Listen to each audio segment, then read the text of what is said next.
Olá, boa tarde a todos. Sou Ícaro Silva, coordenador da Biblioteca Pública Municipal de Tauá, professor Leonardo Feitosa, e hoje faremos mais uma leitura, porém não de um poema, mas de um textinho narrativo que envolve poesia, que é da autora Socorro Acioli, com ilustrações de Meg Banhos, com o título Plantou Palavra, Colheu Poesia. É um livreto que ela faz uma homenagem a Patativo da Assaré e ao grande poeta João Cabral de Melo, a quem escreveu Morte e Vida Severina. A história de Francisco e Antônio aconteceu em um tempo em que não se precisava de muita coisa para ser feliz. De dia bastava o sol iluminado, o que era bonito, e algumas horinhas de chuva de vez em quando para se tomar banho sem pressa, encher os açudes e matar a sede. De noite, quando o céu fechava a janela, os olhos então descansavam e os ouvidos despertavam. Era hora de escutar a cantiga dos grilos e os versos de Antônio falando da vida e das suas delicadas alegrias. Alegria. Esse poderia ser o sobrenome de Francisco, mas seu nome completo era Francisco dos Santos Filho, porque havia o pai.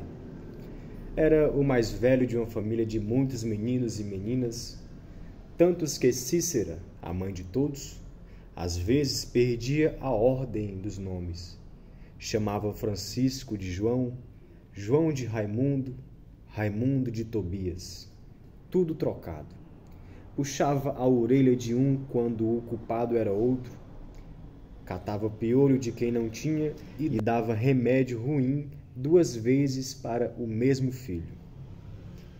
Vieram de longe, de uma viagem quase sem fim, procurando um bom lugar para viver. No caminho formavam uma fila de sombras magras e compridas, no chão seco e rachado do sertão. Cansados de andar, pegaram um atalho sem saber onde chegariam e tiveram a sorte. Encontraram Assaré, em pleno dia de feira, a manhã mais colorida da semana. A mãe logo arranjou uma meia lua de melancia para cada filho e disse: "Parece uma boca rindo sem dente", dizendo Francisco, devolvendo um sorriso para a fruta. "E doce?"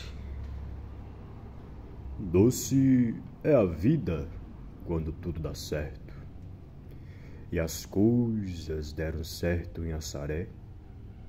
Francisco, o pai, conseguiu trabalho no mesmo dia em que chegou, para começar na manhã seguinte. Deu sorte. Acordaram cedo os 2 Franciscos.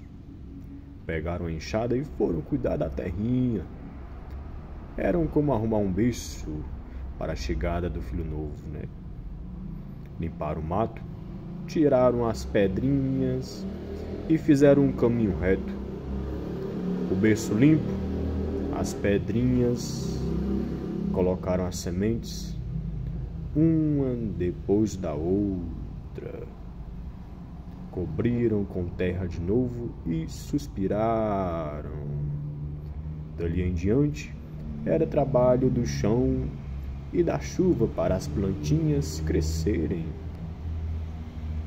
E crescer em Assaré era tão bom para eles, apesar de tudo. Comida, trabalho, sossego, casa para morar, árvore para subir, água de banhar e de beber, porque era tempo de alguma chuva.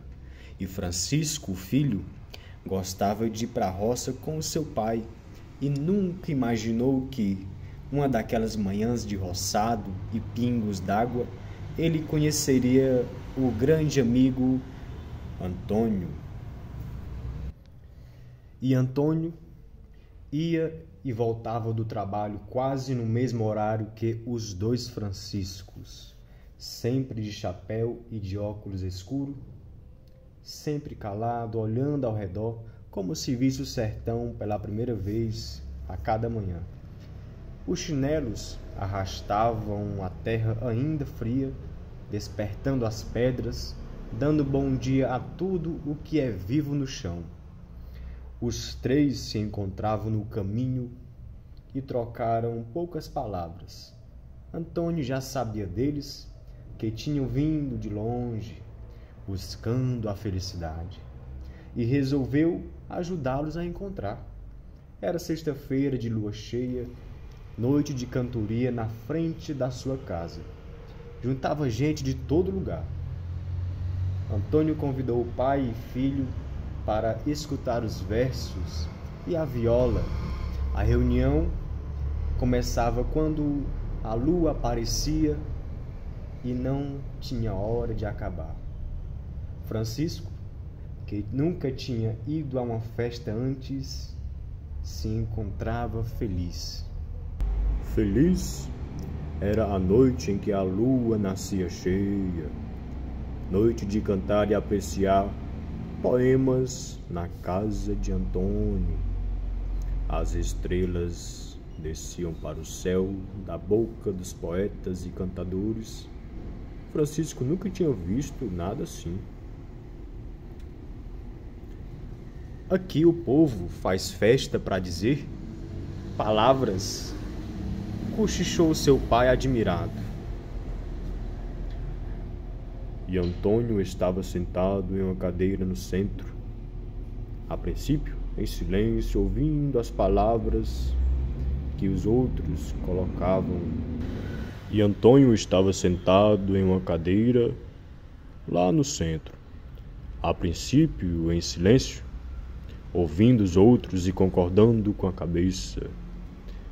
Um cantava na viola, outros respondiam. Mas quando Antônio começou a falar, o povo todo calou para escutar. Escutar a voz de Antônio fez o coração de Francisco bater forte, por causa daquele jeito de dizer as coisas, como se fosse música. Era Antônio arrumando as palavras uma depois da outra, falando da vida de outro jeito, do gado do pasto, da seca, da fome, dos retirantes que saíam de casa indo sem saber para onde.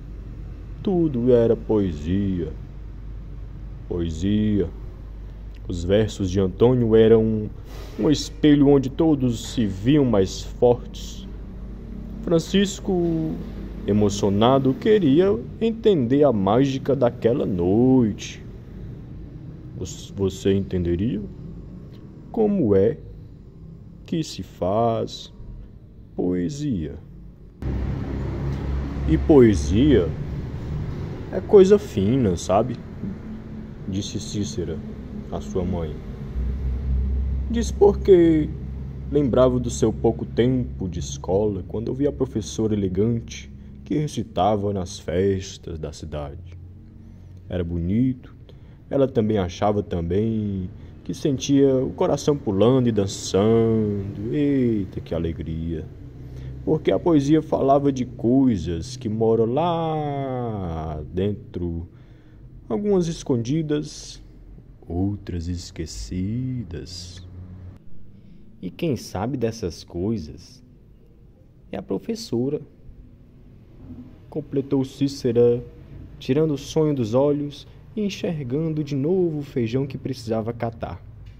Fale ela que é melhor. E Francisco olhava os grãos. Fazer poesia deveria ser algo parecido. Escolher as boas palavras, tocar com as mãos, aquecer, temperar e alimentar a alma. Alma de poeta, respondeu a professora. É isso que você precisa ter para fazer poesia. E Francisco coçou a cabeça. Não sabia como ver a própria alma nunca apareceu no espelho. E ela continuou: mas essa alma só desperta com as palavras. Você tem de dormir com elas, viver ao lado delas. De dia e noite, noite e dia, amar os livros, decorar os dicionários. A situação fica cada vez mais complicada. Quanto mais eu falava, menos ele entendia. E uma coisa ele captou: precisava dormir com um negócio que nem sabia direito o que era. Um dicionário. Dicionário a gente tem, só não pode levar para casa, disse a funcionária da biblioteca. E o Francisco insistiu. Falou que precisava muito daquilo. Devolveria no dia seguinte, bem cuidado. Podia até deixar os chinelos como garantia. E uma menina que lia, sentada no chão, deu uma risadinha achando graça da garantia que ele ofereceu em troca do dicionário. Ele riu também, meio nervoso, meio sem jeito, e notou que ela tinha um olho de cada cor. Com tanta insistência, a moça acabou permitindo e ele saiu com o livro pesado debaixo dos braços, como se fosse um bebê, e levou para o quarto como se fosse um segredo. Passou as páginas como se toca um mistério e nunca esqueceu do que sonhou. E sonhou que o dicionário era um enxame, que as letras viraram abelhas e descolavam as asas do papel. Voavam pela cidade, entravam no ouvido, saíam pela boca. Viu dois homens brigando e um lança insetos zangados para o outro, com ferrões afiados que doíam só de olhar. E as crianças, quando conversavam, soltavam pela boca abelhas pequenas, engraçadinhas, aprendendo a voar. No canto do sonho havia um casal de namorados e, ao redor deles, abelhas fazendo mel no coração dos dois. Francisco acordou com um zumbido no ouvido. Não era abelha, era um mosquito. A saré estava cheio deles por causa das chuvas. Coçou os olhos com sono e sentou-se na cama para sair aos poucos do sono. Agora, depois de uma noite dormindo com o dicionário, alguma coisa tinha de acontecer. Abriu a boca para dizer poesia. Pensou, tentou, pelejou, mas nada saiu. Nada faria Francisco desistir. Quando voltou à biblioteca, achou que a mocinha dos livros talvez soubesse de alguma coisa. Será?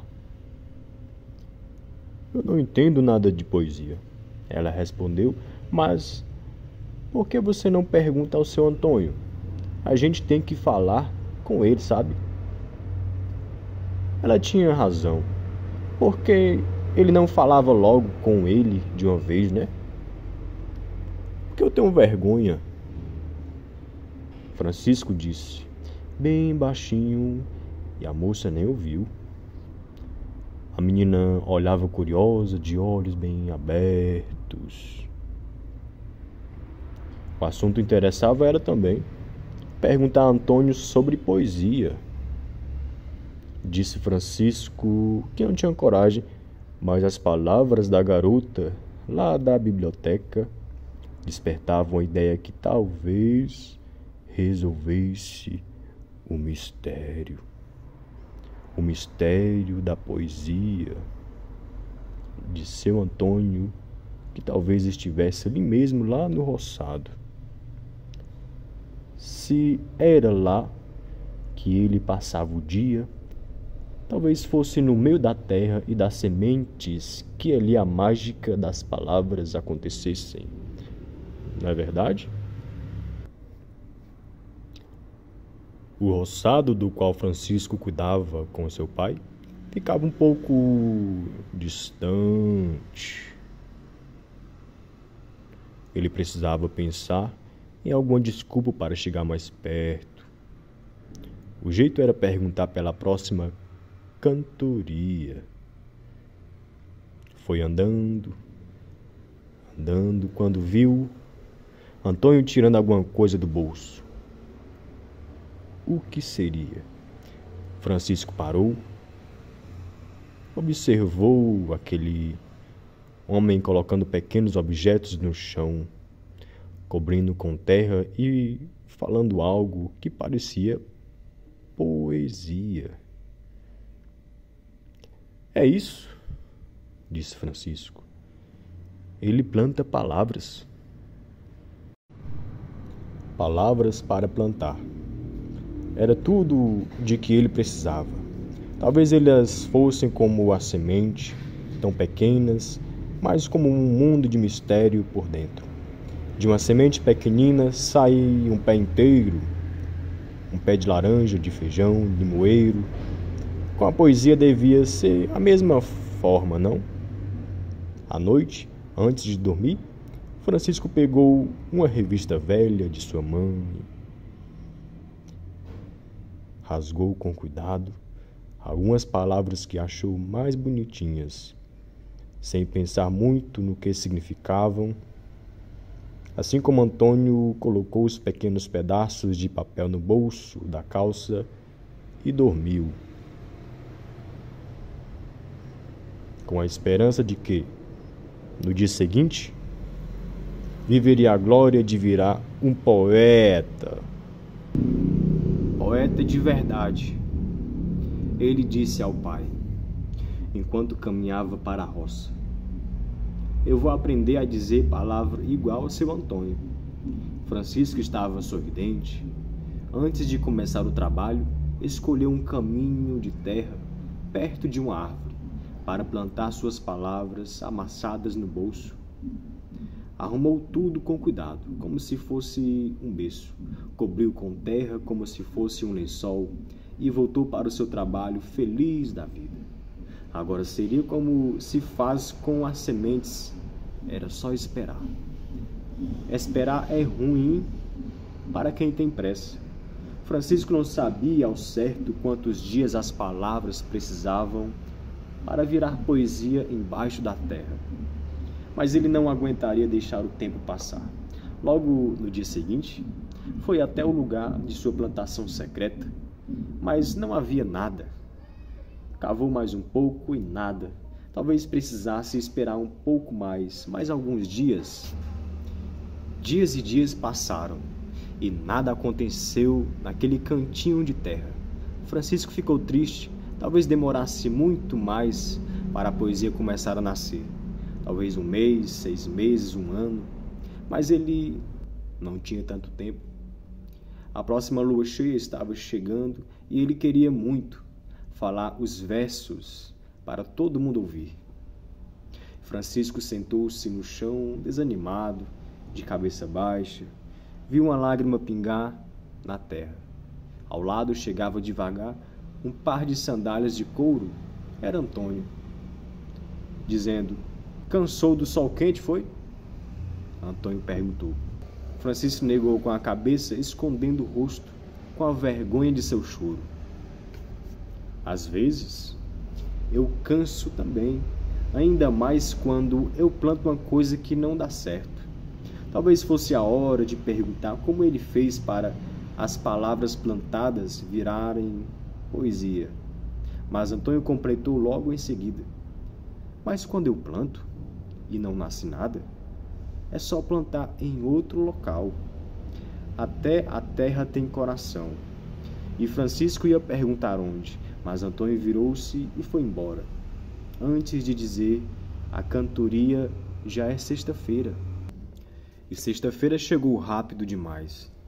Francisco já estava quase decidido a não ir à cantoria e esquecer aquela coisa difícil de ser poeta, quando a menina, com um olho de cada cor, chegou na porta e disse, antes do sol nascer: "Eu descobri", disse ela esbaforida. "O quê?" Ele perguntou, impressionado com os olhos dela. Como é que se faz poesia? Ela dizendo. E ele responde, você também estava procurando? E ela disse, o tempo todo. E quem te ensinou? Foi o seu Antônio. Ele disse que é igual ao roçado. Primeiro a gente planta as palavras e depois colhe as poesias. É mentira dele. Eu já fiz isso e não deu certo. Ajuntei as palavrinhas lá no roçado e não nasceu nada. Francisco respondeu desanimado. A menina, de um olho de cada cor, achou graça do seu desalento. E eu também fiz isso. Plantei umas palavrinhas na terra e vou esperar. Se não der certo, eu tento plantar em outro local. É o jeito. Seu nome não é Francisco, não é? É. E o seu? Luzia. Engraçado, você tem um olho de cada cor? Isso. Cor de cana e cor de mel, disse Antônio. E fizeram silêncio, mas o coração de Francisco estava cheio de palavras. E o sol nasceu. Eu tenho que ir.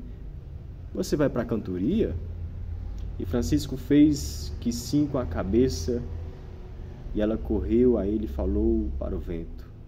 Até mais tarde, Luzia. E Luzia ficou na cidade, mas parecia que tinha ido para o roçado com Francisco. Ele via o seu rosto em todo o local, como um retrato colado por dentro da vista. Na hora do almoço, Francisco resolveu ler o dicionário e acabou cochilando. Mais uma vez, teve um sonho estranho. Era Luzia, que chegava e dizia alguma coisa para Francisco. As palavras entravam no seu peito e delas saíam galhos de palavras. Um verso pronto em cada ramo. E ela sorria de contentamento e a lua brilhava. O menino despertou para o chamado do pai. Voltou ao trabalho sem parar de pensar na menina, no olho e no local certo para plantar as suas palavras. Ele viu o rosto de Luzia no centro da lua cheia, enquanto o sol, de meio-dia, iluminava o sorriso de Francisco. Francisco foi com a família inteira para a cantoria daquela noite. O pai, a mãe e uma filha de irmãos. Antônio já estava lá na frente, a postos para ouvir a viola dos amigos, aguardando o momento certo para falar. Quanto tempo ele teria levado para conseguir os versos daquela noite, hein? De onde ele colheu a sua poesia?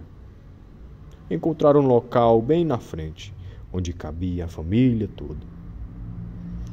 E Francisco virava-se a todo tempo, procurando por Luzia. Pensou nos seus olhos, no seu jeito de achar graça na vida. Ela também buscava descobrir o mistério. Ela era sua primeira amiga em Assaré, a menina mais linda que viu em pouco pedaço de tempo que esteve no mundo. Cadê Luzia? Dizia ele baixinho, baixinho. O tempo todo passou e ela não apareceu. Chegou a vez de Antônio recitar e o povo todo ficou em silêncio. Foi lindo, como sempre, mas para Francisco era triste estar ali sem ela. Terminou a cantoria e nada de Luzia. No dia seguinte acordou cedo para o trabalho, saiu sonolento de casa, quase não acreditou quando viu Luzia na sua porta. Eu estava fazendo isso aqui. Acho que eu descobri.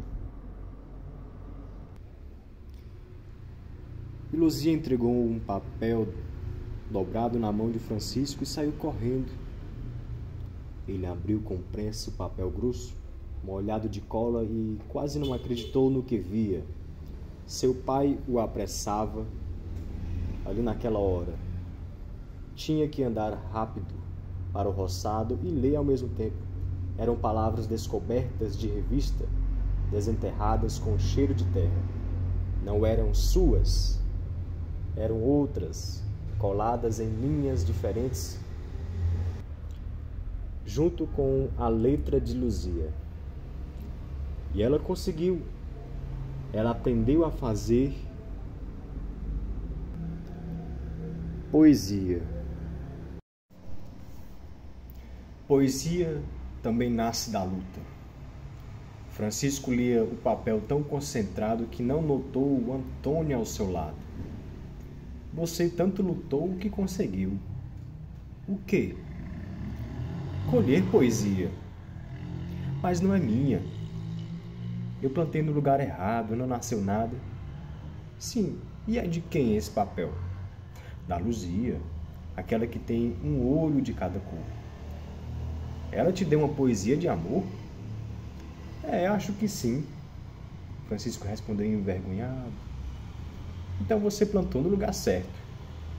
Ora, que lugar? Melhor local, a melhor terra para a poesia é o coração.